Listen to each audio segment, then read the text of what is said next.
সুপ্রিয় দর্শক, তানিয়া আপুর বাসায় চলে এসেছি।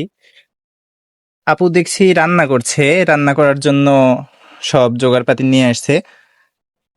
আপু আসসালামু আলাইকুম। ওয়ালাইকুম আসসালাম। আপু কেমন আছেন? আলহামদুলিল্লাহ ভালো আছি। তো আপু কি করছেন এখন? ভাইয়া রান্না বান্না করবো তো তাই। রান্না করবেন? আপু আপনি তো আমাদের অফিসে গিয়েছিলেন তাই না? জি ভাইয়া গিয়েছিলাম। আমাদের প্রতিবেদনে আপনি একটাও মনের মানুষ পাননি দেখে আপনি আবার বাসায় চলে এসেছেন।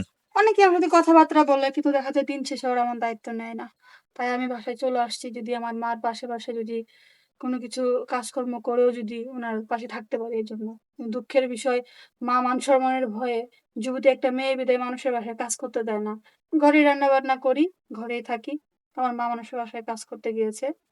আমরা তো এসেছি আপনাকে প্রতিবেদনে নিয়ে যাওয়ার জন্য, ওখানে গিয়ে যদি একটা মনের মানুষের ব্যবস্থা করে দিই, আপনি কি বিয়ে করতে রাজি?